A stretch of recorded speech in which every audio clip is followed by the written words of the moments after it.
सुरेश जी, आपका your coming again is very good because we were thinking about uh, uh, doing it maybe next time, but suggestions are made by some of your admirers now who want to have continuation. Uh, Naturally, you appear to be a good teacher, so you already have developed your following, and you are those science professors or technology professors, but maybe you will have different kind of professor now for many people. I've heard a lot of good things about you.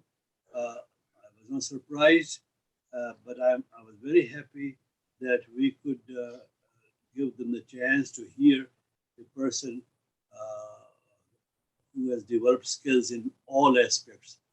As I mentioned to earlier to Vivekji, that it's not because of him that he is what he is.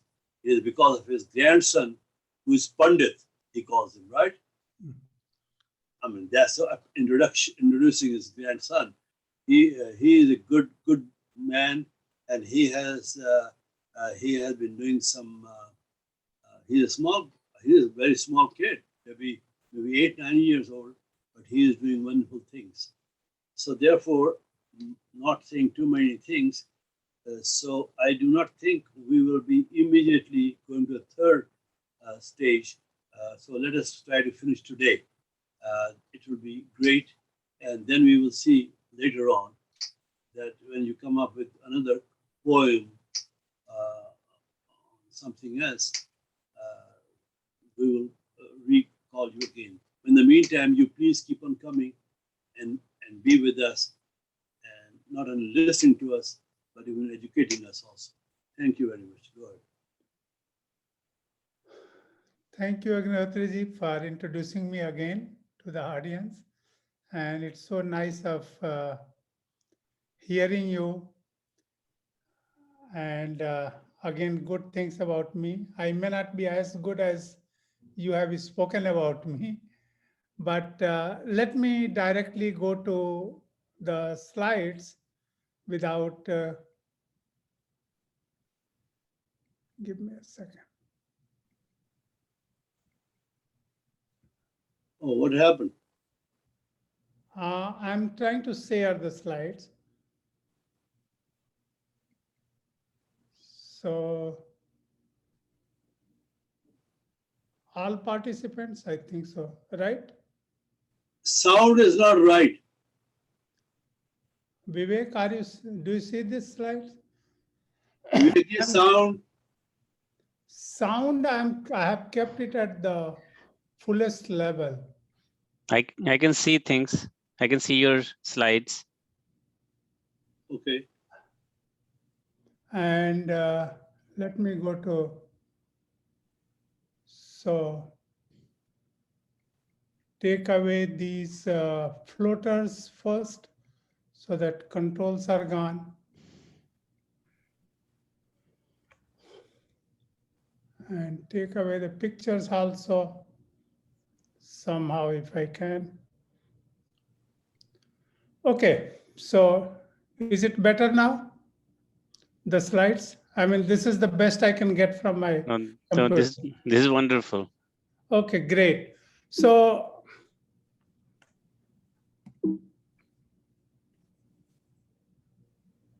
okay. So I will quickly go through one or two slides from previous talk, just to put the things in proper frame. I have called science as an interplay of energy with matter. As compared to that, what we are discussing has come out of Gita and Upanishad, and it is an interplay of Purush with Prakriti. What Prakriti is, it is matter plus, means it contains both energy and matter. So in that way, the interplay of Purush and Prakriti is slightly much more than what energy and matter interplay is that science advocates. And again, I will quickly go through. Let me change to a pen also, so that.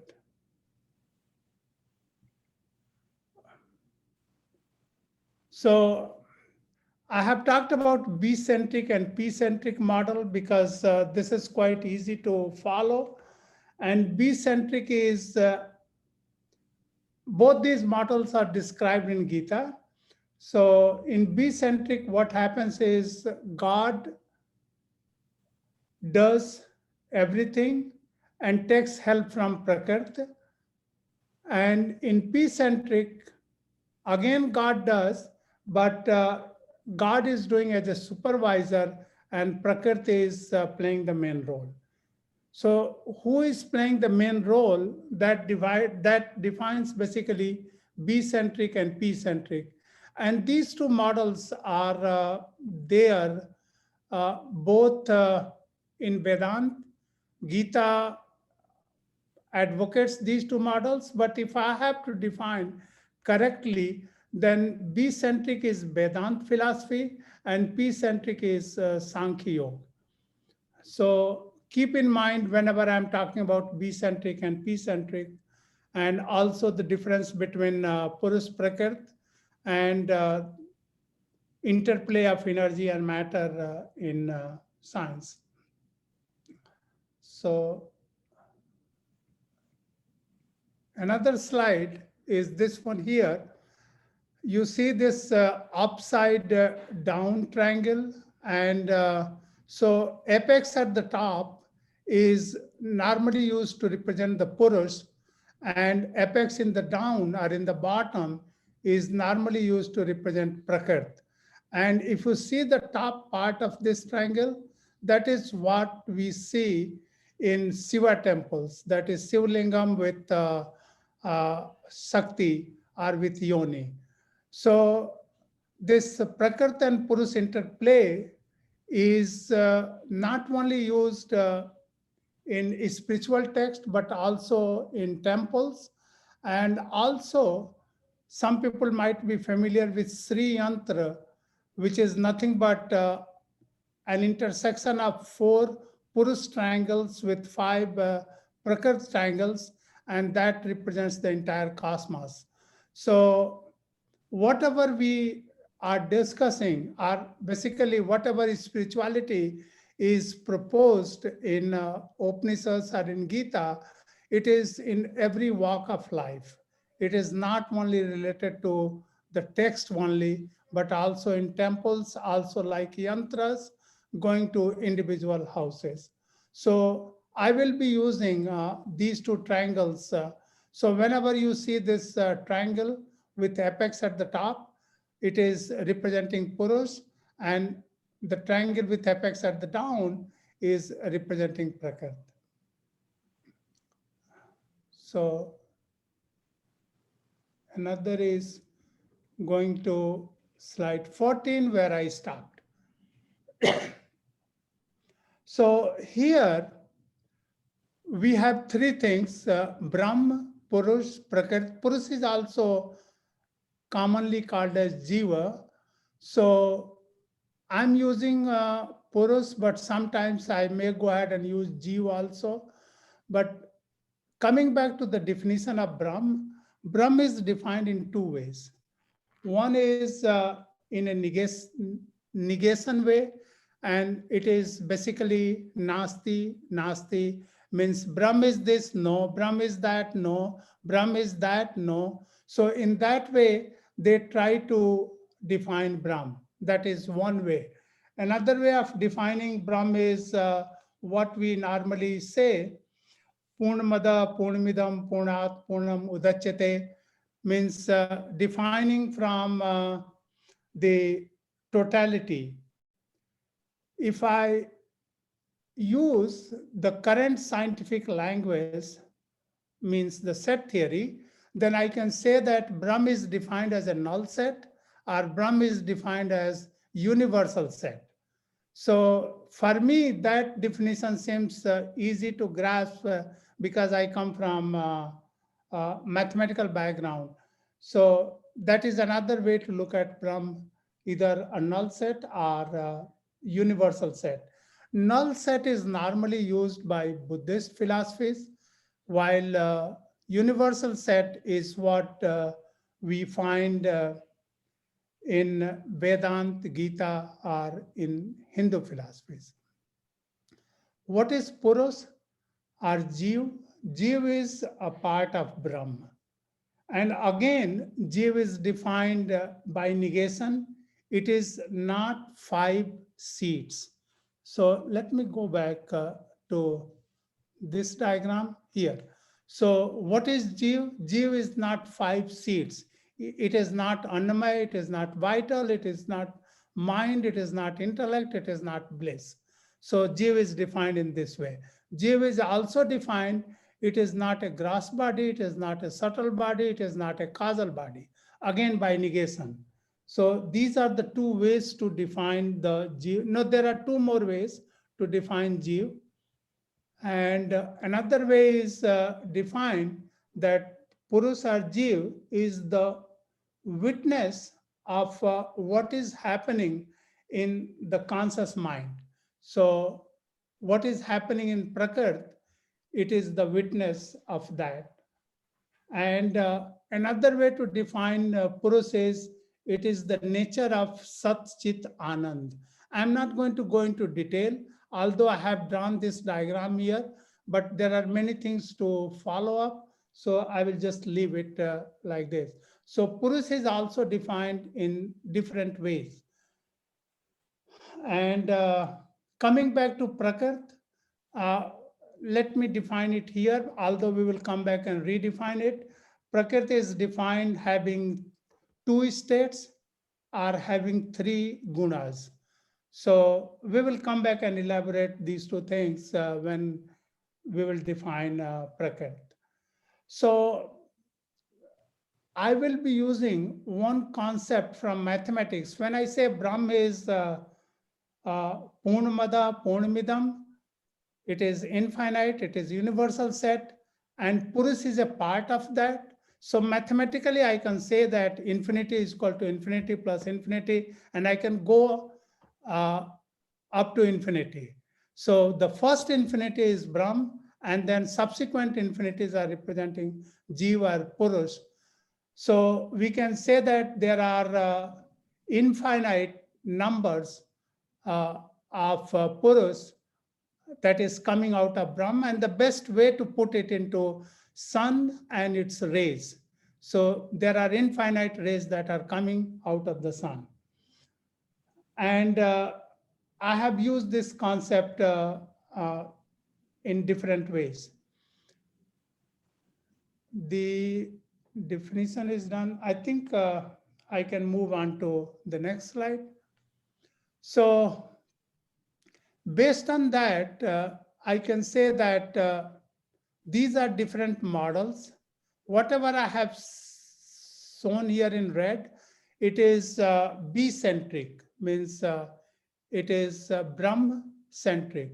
So I can pick, remember that it is BPP. So if I take 1 at a time, so this is going to be Brahm-centric or B.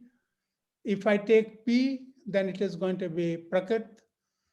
Then 2 at a time, BP or PP, and all the 3 is BPP.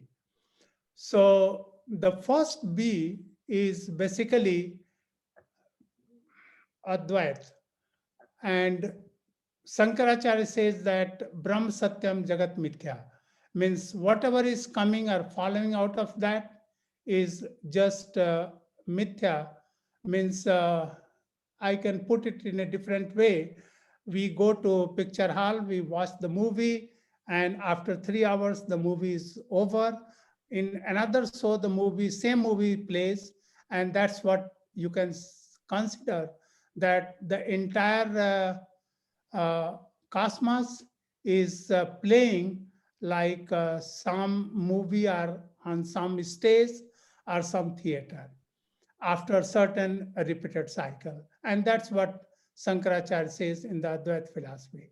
In Dvaita, we are taking 2 at a time, and BPP, Seswar means with Iswar. Sa means with, and Ishwar. So we are taking care of Brahma also. And some people have one concept of Advait, some people have another concept of Dvait.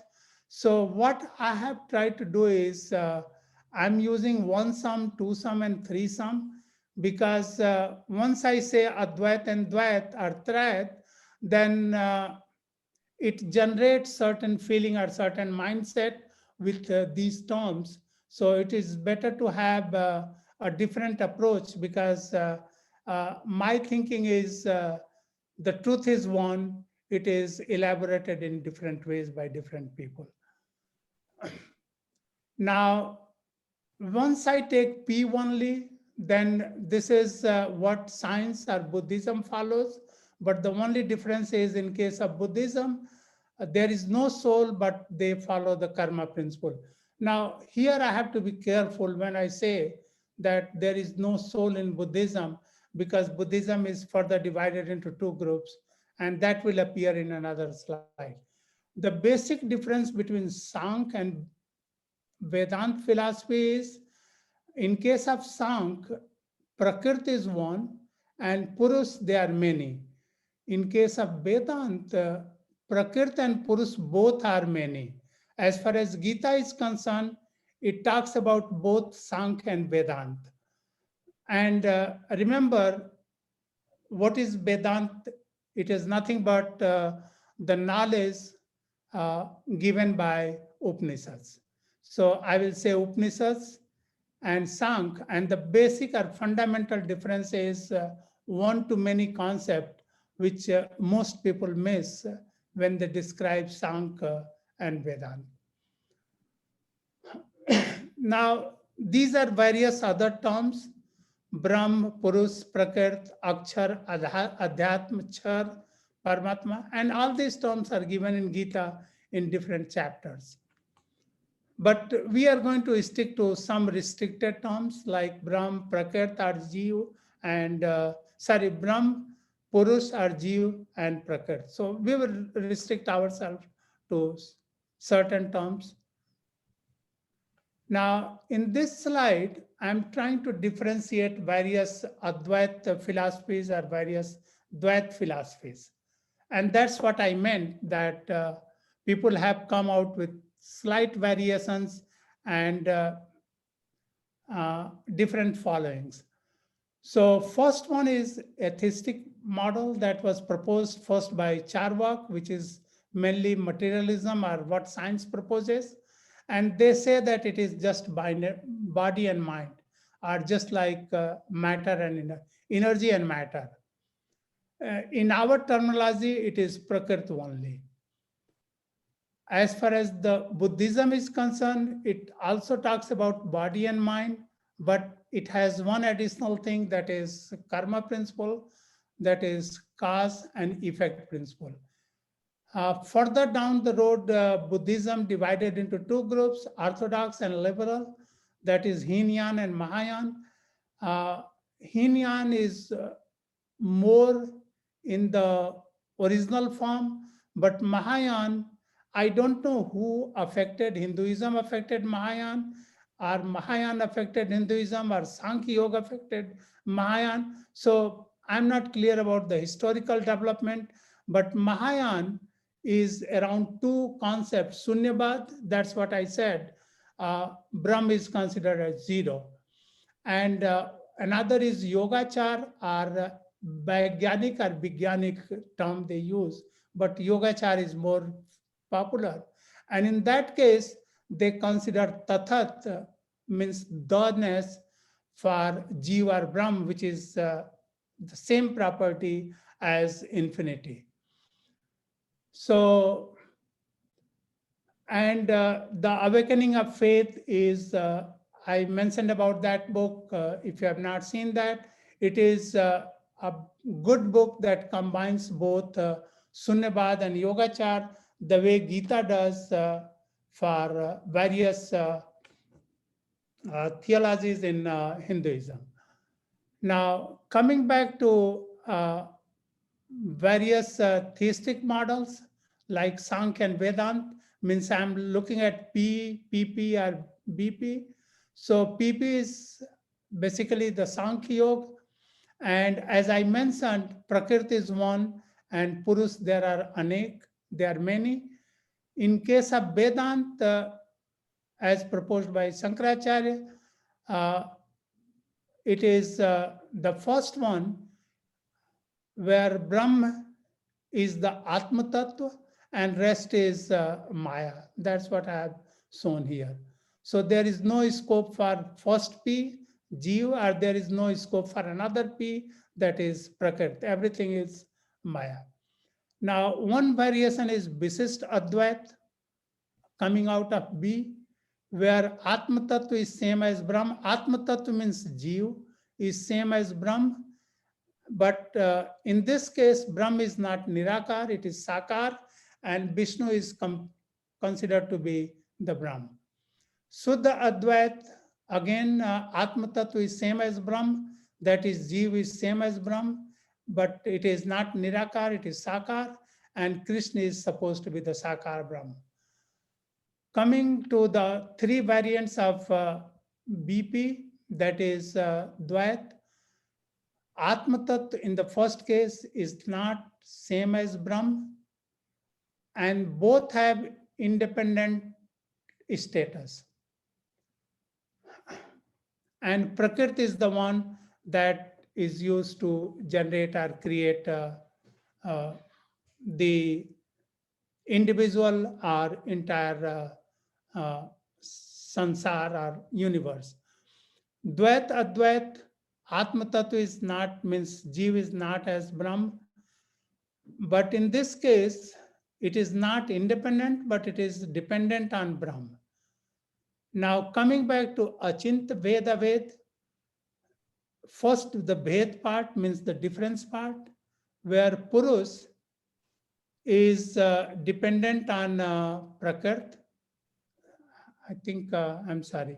Purus is, in case of Ved, Purus is, I think, let me go back to the previous model where I can explain it. Right here. So in the first case, Purus is more closer to Prakriti, that is the Bhed, means there is difference between Brahma and Purus. In the second case, Purus is closer to Brahma, so that is Aved, means there is no difference between Purus and Brahma. That is basically Ved and Aved. Means Purus closer to Prakriti, which is basically Avidya in Gita. And in the second case, Purus closer to Brahma, that is Vidya. So Purus closer to Prakriti is Ved, means there is difference between Brahma and Purus. And when it is closer to Brahma, then there is no difference between Purus and Brahma. So in that way, I have tried to differentiate various Advait models, various Dvait models, and also various are individual models like B, P, the dual one, and everything can be considered by this universal set like BPP.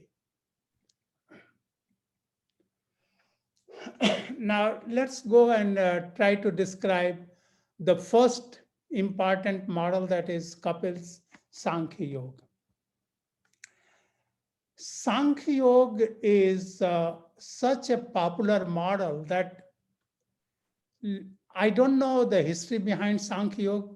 There are people who might be knowing about that. But Sankhya Yoga has affected most theologies. As I have shown, it has even affected Buddhism too.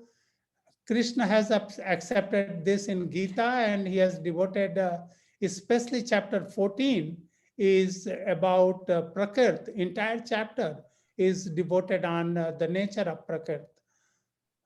So in this case, what happens is Prakriti is in two states. One is Asat, that is Abhyakt or unmanifested, and another is Sat, Vyakt are manifested. So Prakriti is in two states, Avyakt are unmanifested and Sat are manifested. In general, Prakriti is Agya, means non-knower, non-intelligent, but it is regenerative. And this is the object. Purus, on the other hand, is Gya, knower, intelligent, it is the subject. And in this P-centric model, what happens is everything is done by Prakrit, but under the supervision of Purus. So the first thing is done. Initially, Prakriti is in equilibrium, but it comes in presence of Purus out of equilibrium. And once it comes, then what I have done here is I have used RTS. These are Rajas Gun, Tamas Gun, and Sattva Gun. So out of these three gunas, first the Rajas Gun is pronounced or is more effective. And because of that, we get Mahat.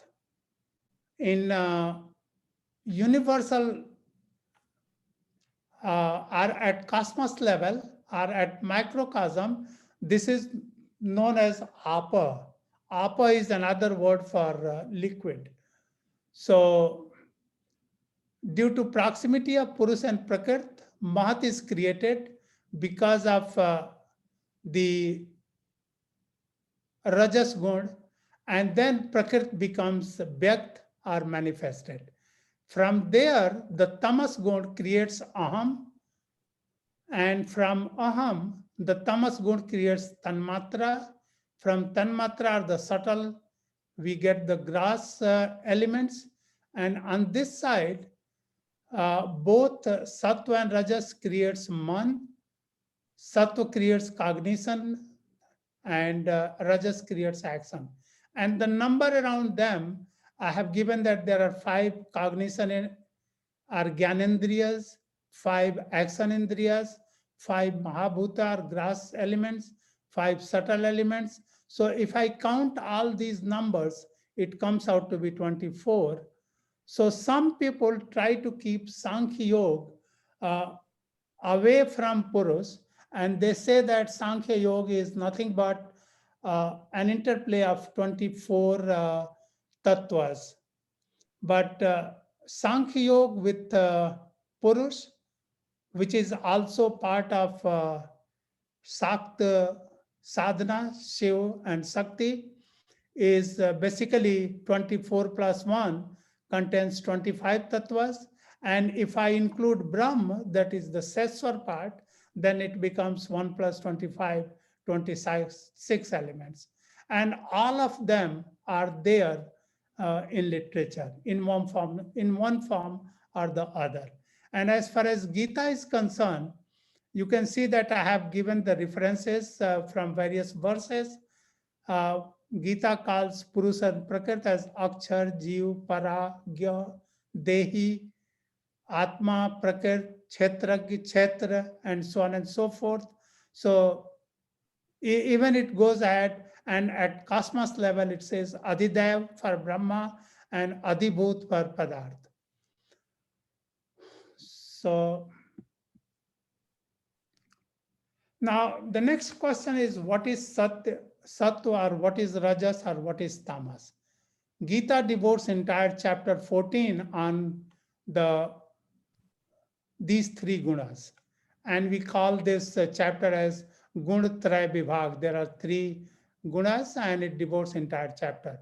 As far as I'm concerned, coming from science background, I consider Rajas first, which is nothing but activity, is the subtlest or the very fine particle that has a spin or vibration in it.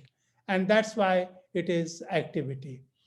Sattva is illumination or transparency, and tamas is veiling or inertia. So sattva and tamas, they are 2 sides of the same coin.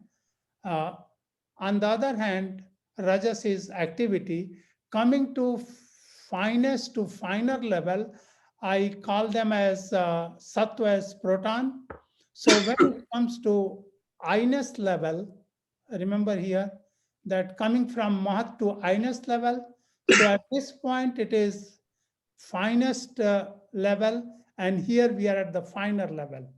So it becomes proton, activity, energy relates to electron, and then inertia is mass or neutron. Now, coming back to these 5, that is Tanmatra, Mahabhut, action, cognition, and Man. Since Man is from two gunas, Sattva and Rajas, and Sattva is for cognition and Rajas is for action. So Man controls both the cognition and also as the action, which we will see in different slide.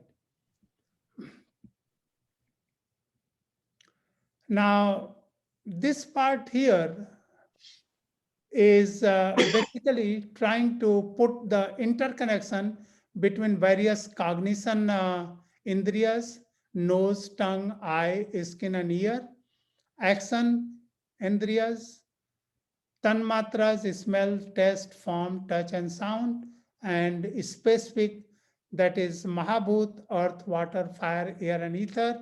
So if I consider ear, or if I consider sound, sound is for speech, ear is used to cognate it, and it follows or it flows through ether.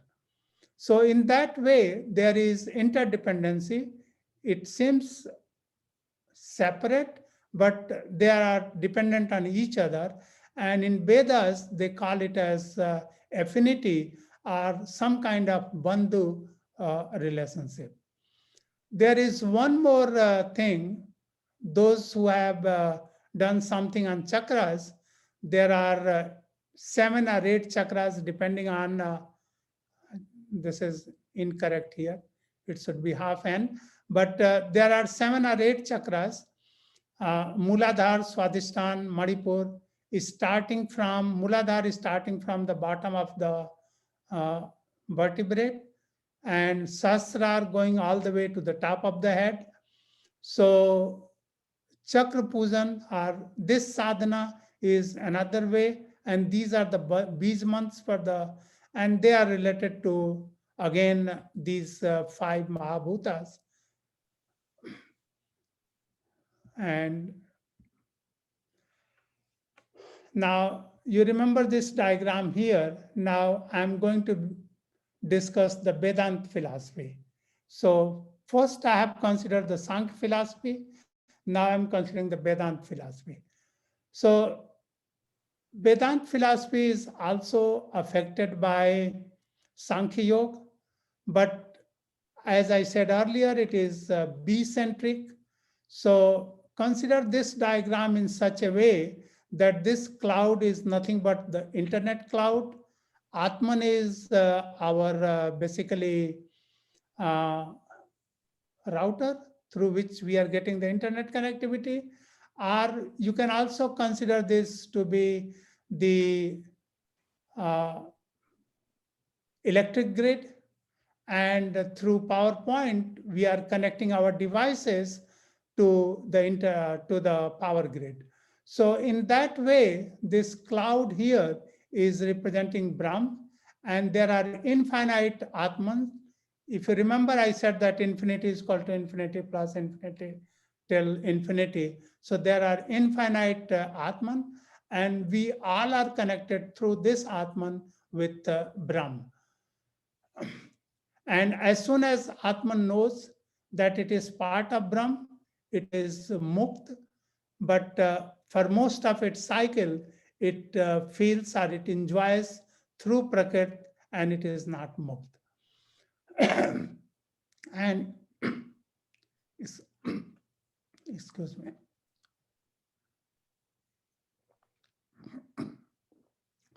So we have 5 sense organs as an input.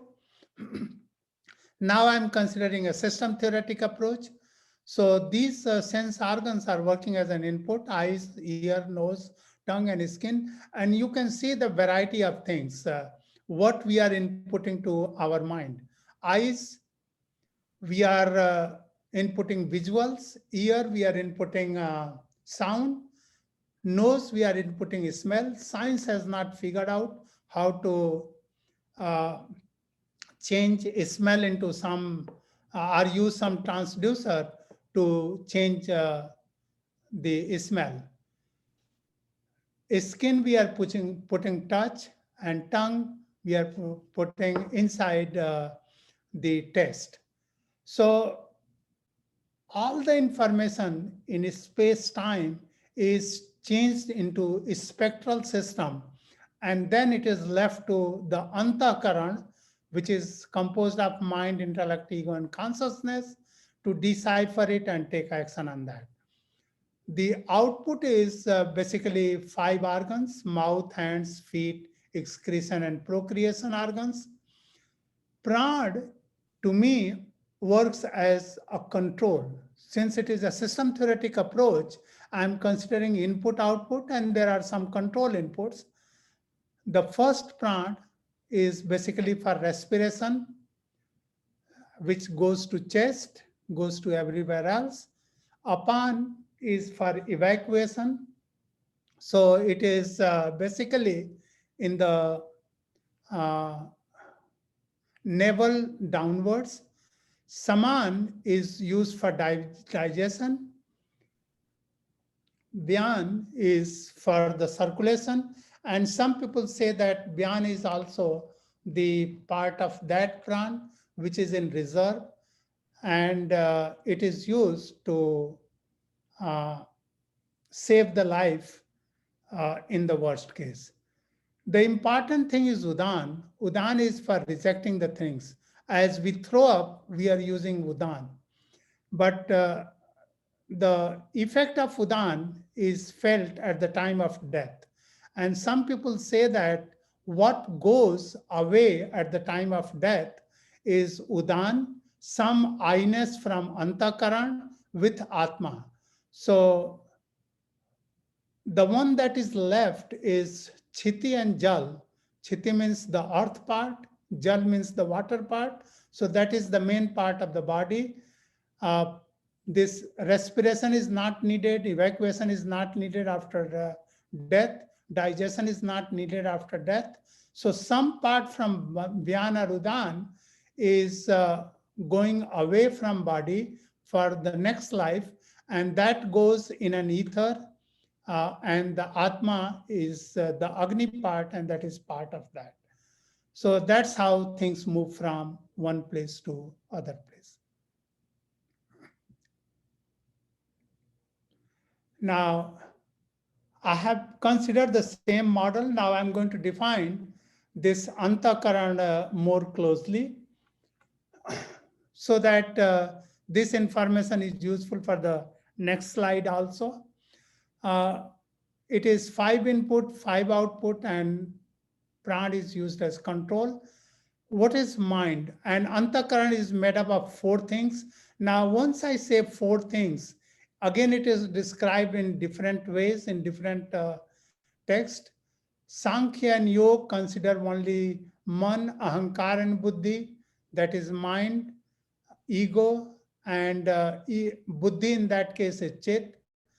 Nyaya Vaisesika considers everything as Man, and Upanishad consider this Antakaran Chatushtaya, means 4 of the things, but the order is slightly different.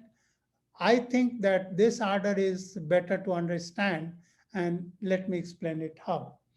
So what happens with mind is it gets input from Gyanendriyas, that is 5 input sources.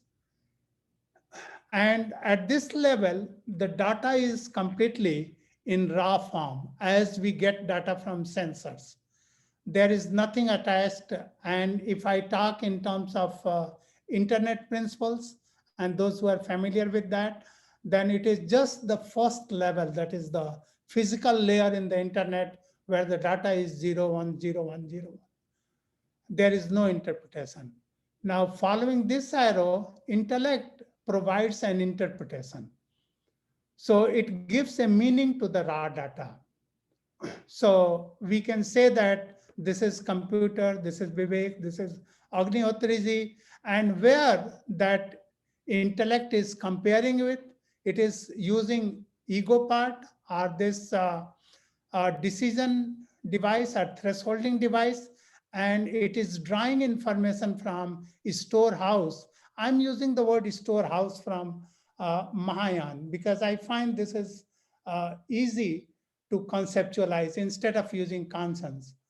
So storehouse is the one where the information is stored. So as soon as intellect receives information, it tries to tap the storehouse, and there is some information from, for in my mind, for Vivek or for Agnihotriji, it compares that, and everything happens so fast that I can immediately recognize that who is who. Now, in that case, so this is the flow on the top level. On the bottom level, the information is stored, and then ego, based on my feelings for one person, the other person, I may go ahead and have one type of response or the other type of response. So that information is not only useful for my response, but also my response goes back and is stored into the storehouse. So it is a feedback kind of thing. And when it is going back and stored in the storehouse, it can be stored in three ways. Just like a line in water means it can be perished immediately. It can be a line in sand, means it may not have a long lasting effect, and it can be a line on stone, which will have a long lasting effect. So the information that is stored there is basically, I'm smiling because my grandson was here. So anyway, so it is stored in one of three ways. So if it is stored like a line in water, we should not worry about that. It is not going to have a long lasting effect, and that is desirable. But just like a line in sand or lying on a stone, these two things need to be taken care of very seriously. So coming back to the storage, now what happens is sometimes ego, whenever we are flowing in this direction, intellect provides an information, consciousness compares it, then ego immediately responds through this path. And we try to output the response directly, and we should try through the pranayama or through control to delay this response. So to increase the delay. And that's why some people also say that whenever you feel you are frustrated, you are angry, at least count 4 or 5 or 10 times Om Namah Shivaya, Om Namah Shivaya. So if you are not so used to with the pranayama part, then try to delay it so that your response is a lot more controlled, not immediate. So that's how I try to define these things. Now coming back to consciousness, that is the storehouse. The storehouse is made up of 3 memory sections, and again I try to understand it through 3 different memory levels in computer. One is cache memory, which is very fast, not very large. The other is the RAM area, and the third is the hard drive. So in this case, the first response is coming from conscious mind. Whenever we are awake, we all are awake right now. So we are responding from the conscious mind. When we are in sleep, not the deep sleep, but in rapid eye movement, then we are dealing with subconscious mind.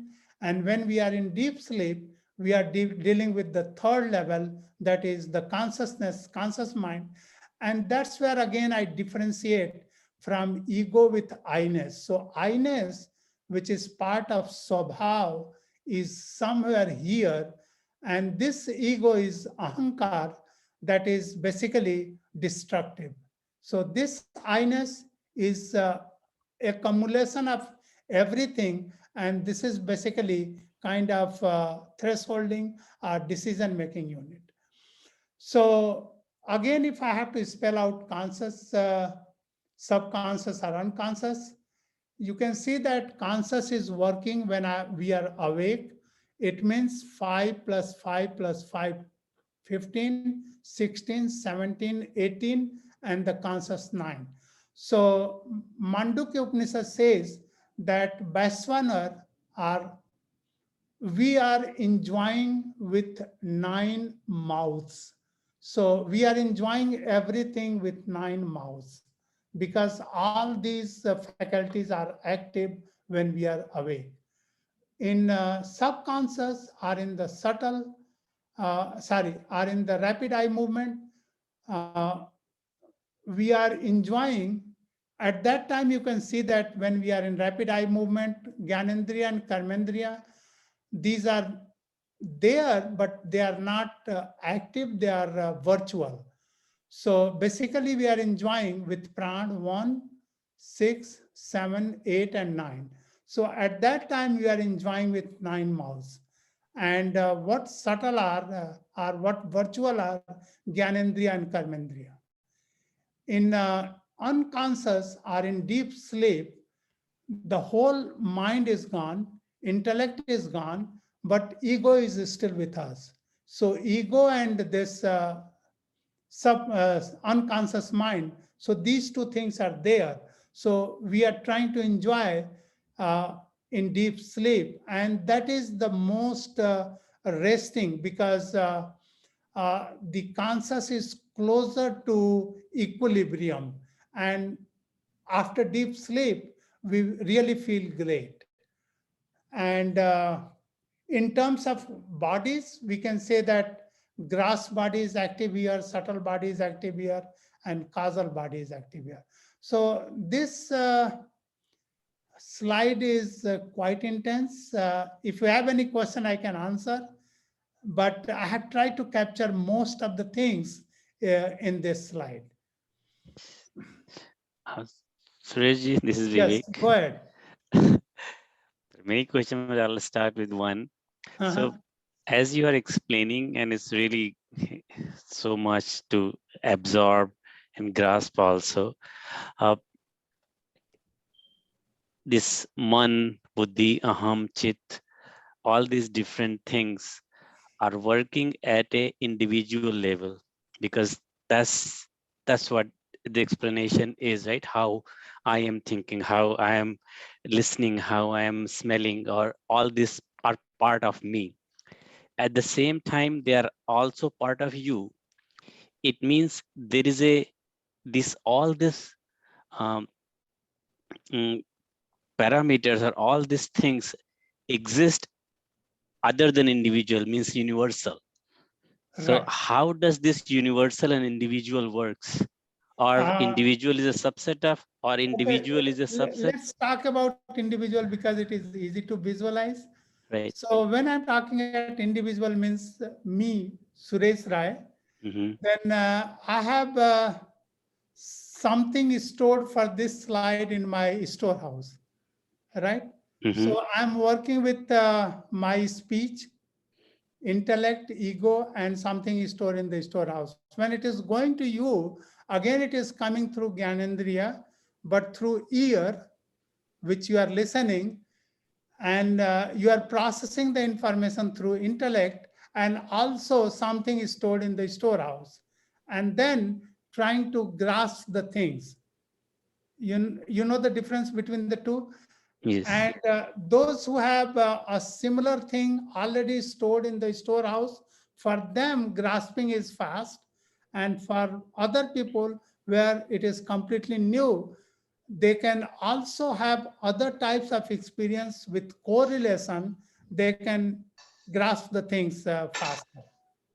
So this is on the individual level, and I will not go at the cosmos level right now, because then I'm confusing too many things, Okay. right? So the And track, coming back to the processing of these blocks, I have shown them separate, but they are happening instantaneously, Mhm. right? So Yes. in each case, it is happening instantaneously. I have shown them separate for the explanation purpose. So here you can see that I have considered them as antakaran, Mhm. one block. And that one block is basically representing mind, and this is black box, Mhm. right? And body is again input output. Pran is at the border of body and mind. So uh, in that way, I'm trying to put them in a model form so that it is easy to visualize. can I have Yes, one sir. question, Sure. Dr. Regarding your next slide, please come to the Antakaran, mind, intellect, ego, and consciousness. Yeah, this one. My question goes, sometime I get confused here. It's not confused. If somebody dies, and Bhagavad Gita says soul is eternal and body dies, so your mind, intellect, ego, everything stays there. I mean, that dies, excepting soul. That is only the transmigrates to another, wherever it goes and takes another birth. So where those your karma, because your sanchit karma, your other karma, where they are there, who are carried over to the next life. That is Okay. in this. That is in the this one. I was thinking about your going back to next one. Not next one, please come. Next slide, No, I please. was Yeah, coming I'm to talking here. about here. Right. Chitta, that's what I'm conscious. That's what I'm saying. Storehouse. No, That that's is a great question. I will come to the death part. okay.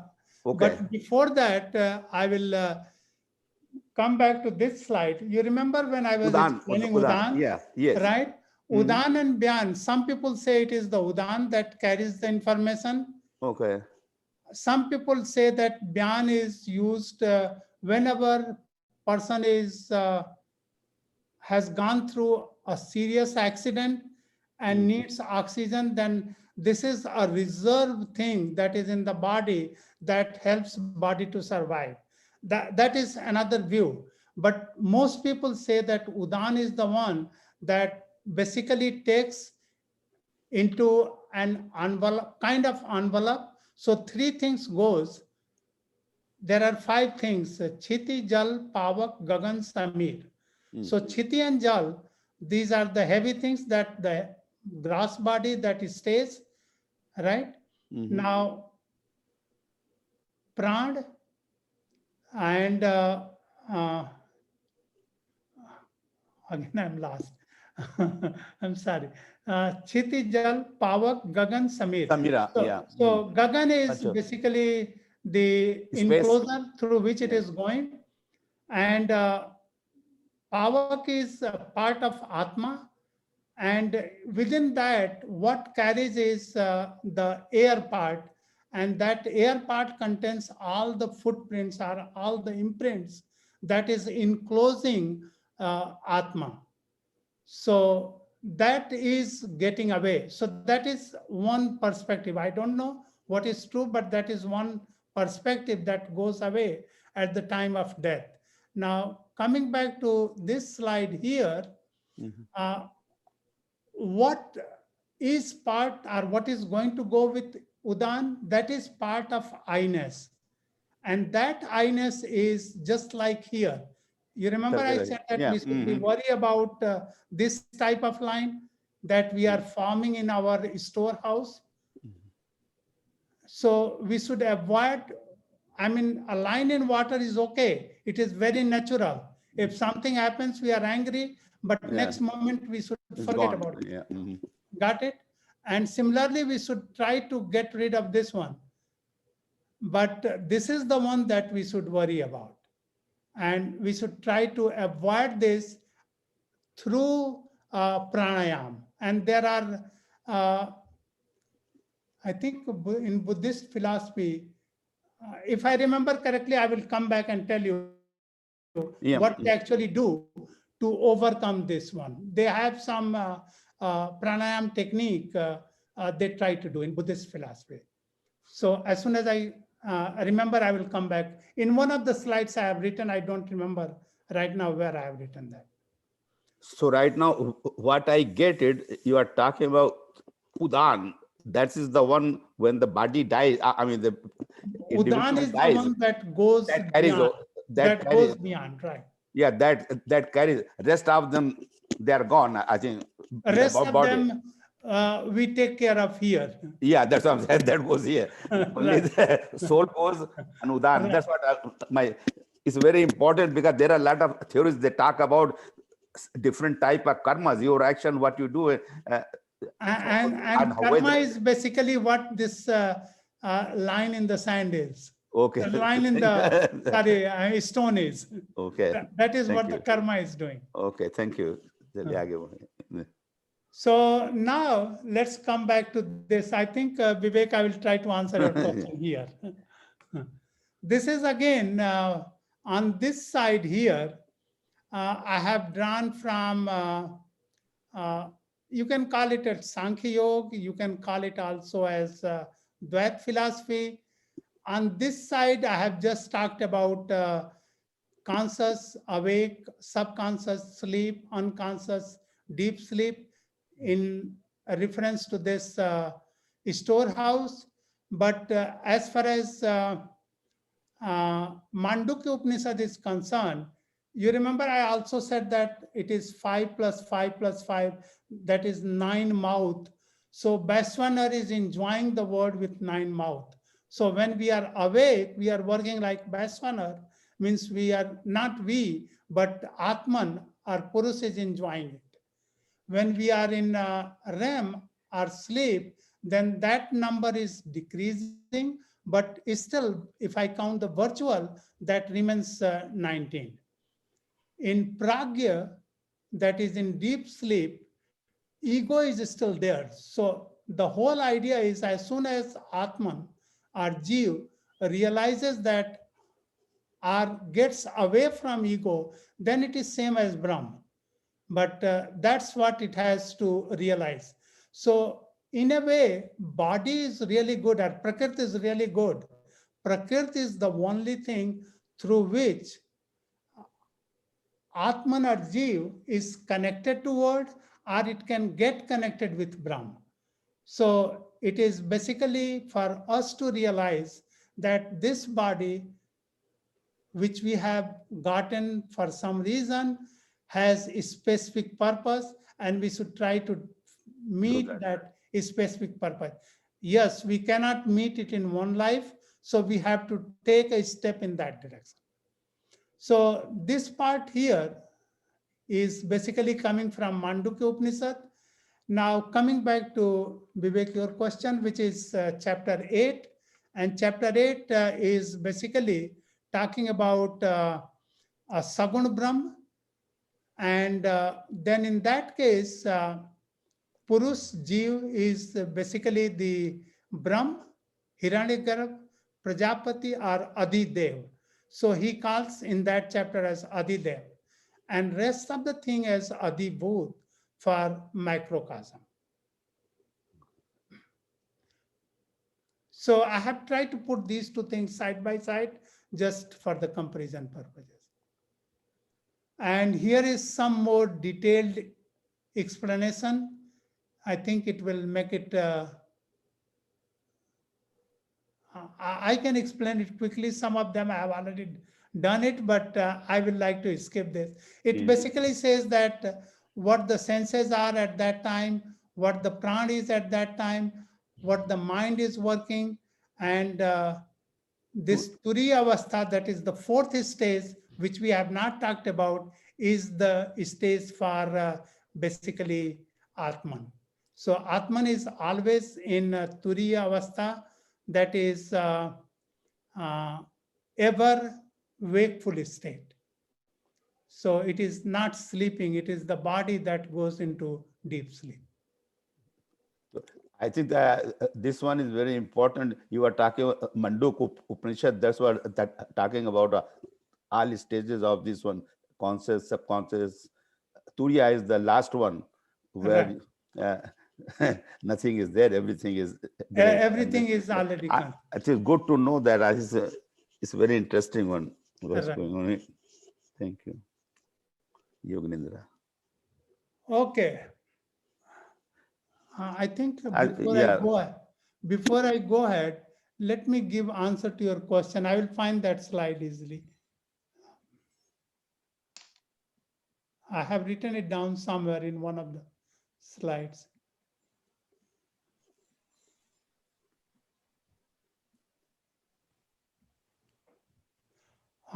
That is known as Vipassana. Vipassana meditation. Yeah. Okay. Turiya. So Buddhist philosophy has some way to clean that line on a stone, and they try to practice Vipassana. In Hindu philosophy, we have a similar thing. Let me go back to that one again. And that similar thing is Ajap Jap or Yog Nidra. Yog Nidra is lower part, Ajap Jap is a higher part. So if somebody is, Yog Nidra is to relax both mind and body, Ajap Jap is to get more focused, and Vipassana, they claim, and it is highly useful too. I try to do all the three, Yog Nidra, Ajap Jap, and Vipassana, whenever I get some time. So it is really useful.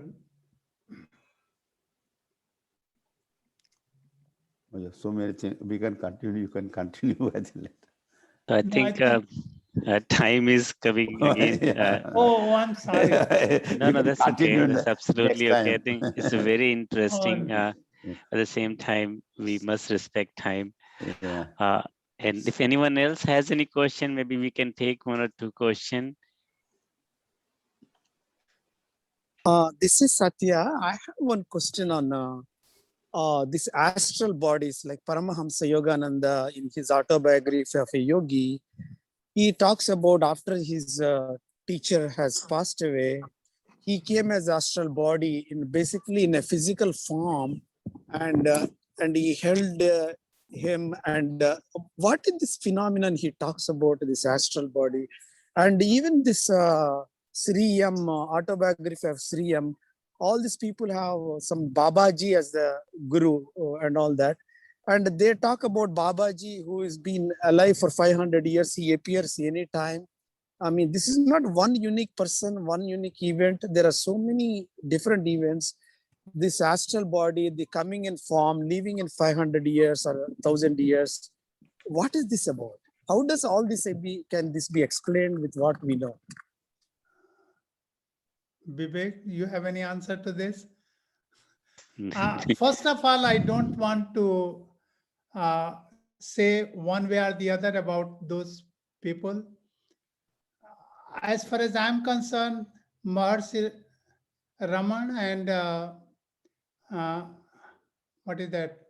Maharshi, I mean not Maharshi, but Paramahansa Ramakrishna. These are the two yogis. They were, I think, not in my lifetime, but at least I can claim that whatever information is available is 80% reliable information. So they didn't live for 500 years. So, I mean, I fully agree whatever they have said. I have no way to question that, but I have not lived, I have not attained that spirituality.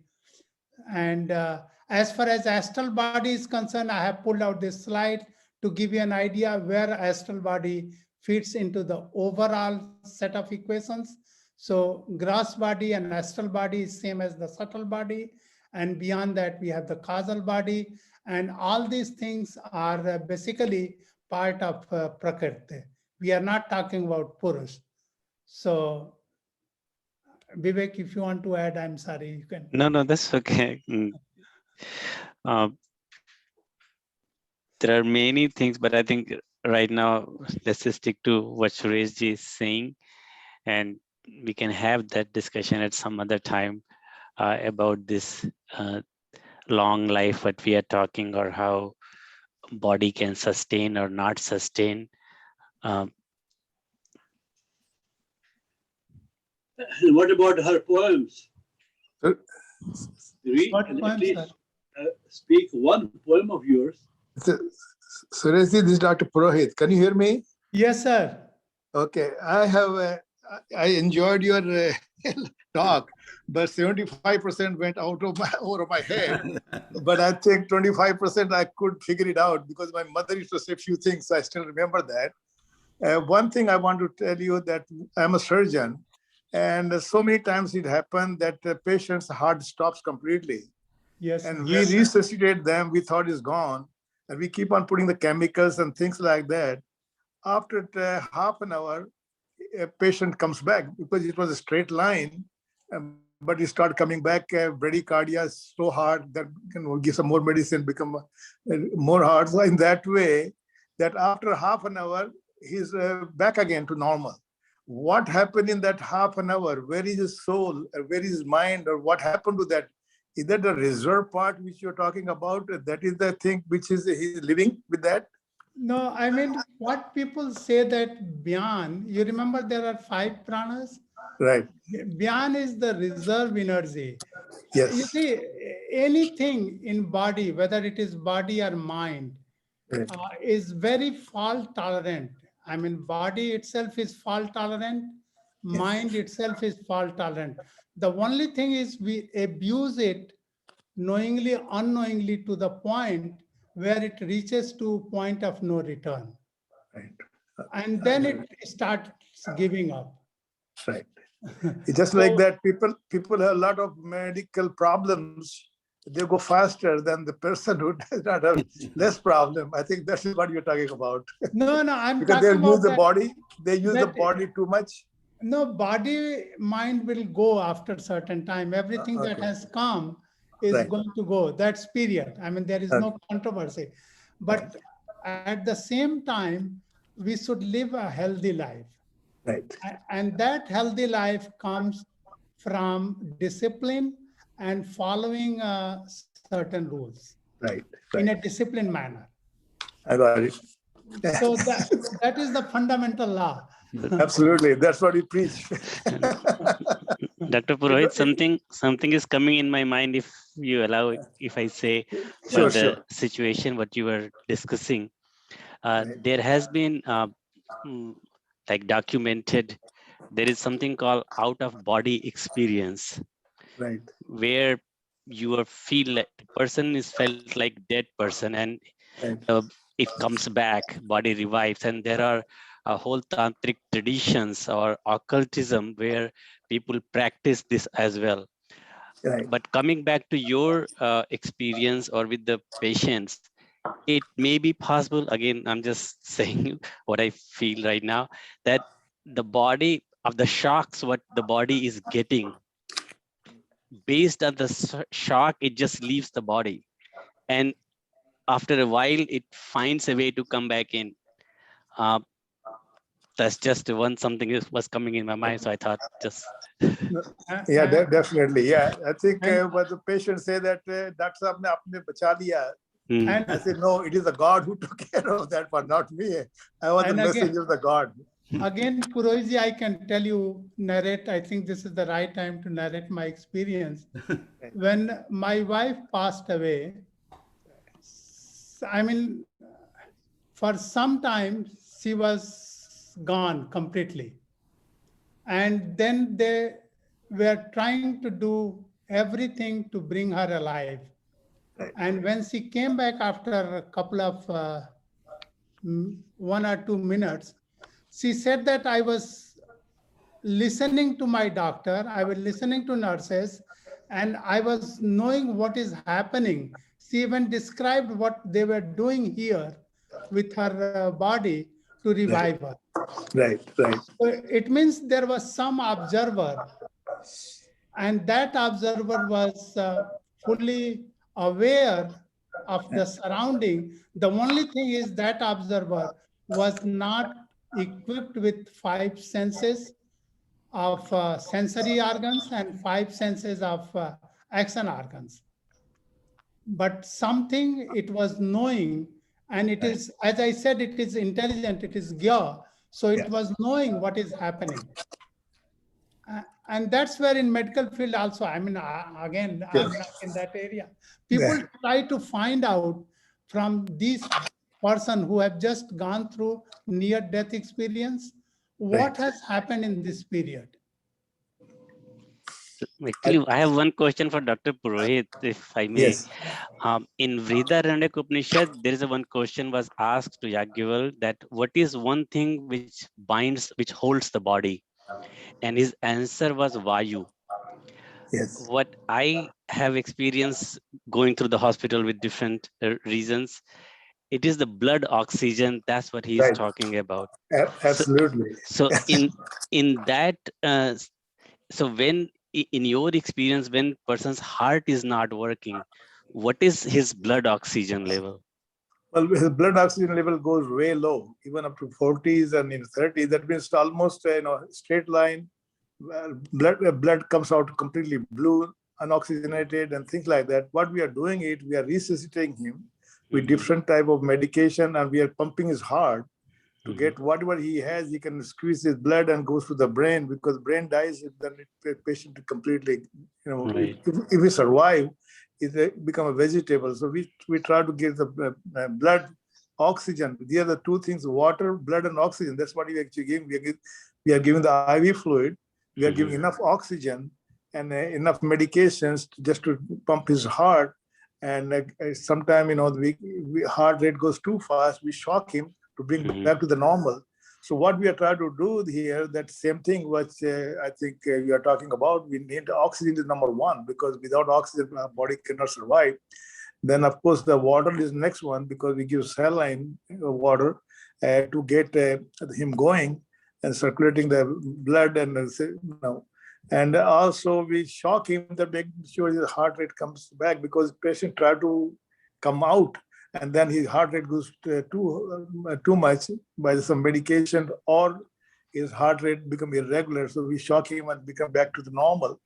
And it is interesting that I have so many people, they say that, doctor, you saved me, but I was in a different world. I was seeing some white man, white person, putting the white clothes all the way to their leg, from the head to the toes, and he was talking to me, he was giving me blessing. I mean, those type of experience some person has. Dr. Purohit, I have some explanation for those kind of things. Right. You see, what our sanskar is, we have been raised with Hindu philosophy. Right. So, what we see is different than what people who are raised in different cultures. Right. So they see different things. Right. So that's where the sanskar comes into picture. But something happens. I mean, some people say that they have followed the white light and they have come to some point, and then they were asked to go back. Yeah. I mean, all those stories are there, and everything depends on how the person has been raised. Right. Got it. It was wonderful talking to you, and I enjoyed it actually. I should learn more. It's a simple words. If somebody can explain me, I will enjoy more. It was nice though. I enjoyed it. Thank you. Thanks. Vivek ji, Yes, Bhimji. So आपने I think, प्रभु जी ने अपना भाषण दे दिया, प्रभु जी ने कह दिया, thanks कर दिया सबका। bilkul. ठीक है। So again, thank you, Dr. Suresh ji, and it's been wonderful listening to you again. And we hope sometime in the future we again get a chance to listen to you. Wow. Okay. Another third part. Sure. Thank you again. Okay, thank you. Thanks very much. Thanks, Purohit. Namaste. Namaste.